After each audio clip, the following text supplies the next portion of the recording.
I've had lots of interviews, and every time it gets to my criminal record, they always end the interview.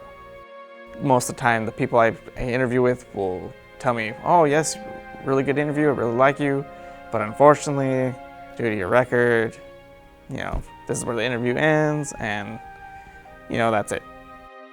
I actually applied for 40 to 50 jobs. All the ones where I've had to check that I was a felon, I never got called back for interviews. And I pretty much dedicated every hour of every day to trying to find a job. It was kind of a rocky process because I had never had to do that before, and I was really, really scared about being judged or rejected, which is kind of a normal part of looking for a job, but then you have this other monster in the background that you don't really want to bring up.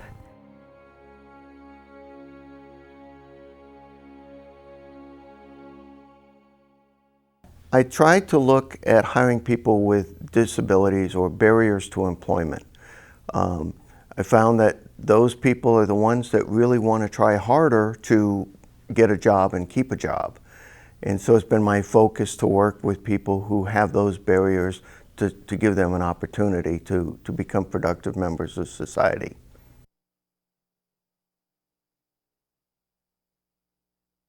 I was actually in the probation office one day, and I ran into one of their past employees, and he gave me the lead.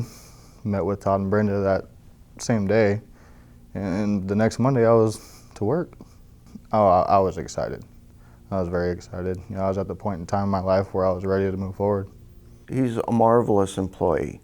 He's one of those guys that you want to stand up for and say, this is what you're looking for when you hire somebody. He's a dad, he's a mentor, he's a father, your friend.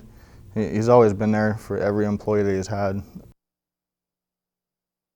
Oh, I've learned more in the last 5 years than I have my whole life probably, but I learned about being a better person, being a man, a family guy, what responsibilities truly are. He's my senior window cleaner, he is my safety coordinator, he's my go-to guy when I need anything done, and he's also now doing my sales. Well, we started working to try to get the contract to clean the state windows, and we got the contract, but in getting the contract, we were told that we couldn't put certain people on the job. People that have unsupervised access, either contractors or employees, have to have a very clean background, and they can't have any felonies. Most of the time with contractors, there isn't much of a problem. We don't have things present an issue. In this event, it seemed like we had people coming back with not meeting the standards. I was actually a little discouraged, but at the same time I was not shocked. It was in the back of my mind the whole time. And but it didn't discourage me to the point where I would just walk away. I was ready to fight. At this breakfast a year ago, I had ABC Windows come up to me and say, we may have a problem. We've been awarded the contract with DAS for washing the state windows here in town, but we have an individual who has a felony, who is one of our best employees. We need him on the job to accomplish this. And he immediately took that as part of one of the things he wanted to do, is to figure out how to make this work. And I had to get DAS in the room to say, as private employers, we're encouraging people to go out and employ these people and help them, but yet our own government, which I represent to the people, was stopping a business from being successful. He asked me to come over and sit down and talk with him, and we had a discussion about what we do. We had to get past the bureaucracy and the check marks and say, well, let's go interview this person. Let's make an exception here. At that interview, it was pretty plain to see that his criminal background was not something that would put anybody else in jeopardy, including the state. Our staff was applying some of the most stringent standards more often than they should be. And so when we looked into this issue, we really looked at, well, for this contract, did the contractor and his employees have to meet that highest level standard? And then we found that, okay, we can apply the lesser standard where we can look at all the circumstances and make a judgment call about whether the person is appropriate for the work that they're going to be performing. They just basically asked, you know, what the situations were, because all they can really see is what the charge was. So I explained the situation when the charge happened, what I have done to better myself as well, and you know, just took them through the steps of my life and at that point in time, and they were able to take a decision from there. You start to take a hard look at what you're doing and why, or what other people are doing and why, and ask questions about it. And when things don't seem to make complete sense, it's an opportunity to reevaluate and start doing business differently. Society sees things one way when it comes to criminals, and when you actually step in front of them and show you the type of person you really are, they can see for themselves. You know, we can show them who we are. We can't put it on paper. I was told, you look better in person than you do on paper. Those were the words I was told. I think it was about a week later, after they had reviewed their policies and everything, and then they came back to us and said, yeah, okay. I could have jumped for joy that day. It was the biggest step in my life since my recovery.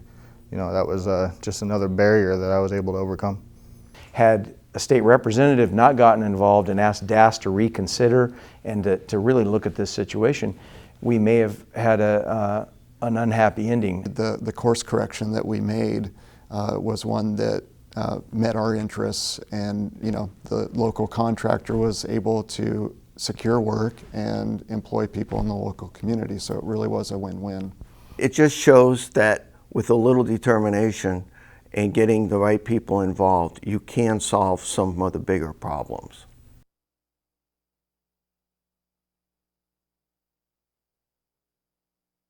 I'm a law and order guy. Back in the 2004, 2005, methamphetamine was very prominent in our Mid-Willamette Valley. Cars were being stolen each day, and so being one of the law and order people, I wanted people put in jail, and then I really got into what that was all about, the unintended consequence of children, and then what do we do when after the person does go to jail or incarcerated at the Department of Corrections, what happens when they come out? And you know, just having on the cycle of people coming out of prison, going back in, just didn't make sense to me. The business community needs to look at people who have been incarcerated, who are now trying to get employment to straighten out their lives and what have you. It's a challenge for some of our human resources department, but we should look at each individual one at a time. And I kind of keep in the back of my mind, just hire one type of thing. I found out here in Salem, it was a little harder to find a job as a felon and a person without a driver's license. The two biggest things that are strikes against you when it comes to finding a job here in Marion County.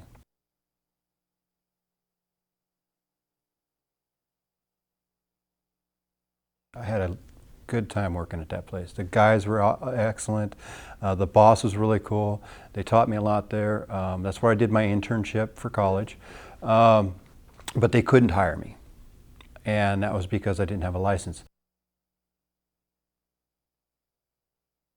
I think driving records, of course, can be a barrier, and then also your insurances that you have for in your human resources department. I can't be insured by these companies because I have no driver's license. And even though we don't drive the vehicles all that much, I mean, occasionally you have to move vehicles and stuff like that, and you still need to have that license so they can insure you. I had to go to the APS to pick up some paint, and overheard someone talk, and she was telling some guy that this place is looking for somebody that knows how to weld and do body work. And I just graduated college for auto body technician. So I spoke up a little bit and asked her about it, and she said, well, yeah, if you know how to weld pretty good, he really needs somebody. And so she gave me the address. I went over there, hired me on the spot. You know, life's been really good, and it just keeps getting better. Everybody makes bad choices in life, and we can all overcome them and be the person that we truly were before our mistakes, and don't give up. People deserve a chance, Anybody that's had a felony deserves a chance to prove themselves, you know, and most employers don't give that opportunity. The chance to even get to talk to someone in an interview was just so valuable to me, and it really gave me hope that I could do this and I could move past my mistakes.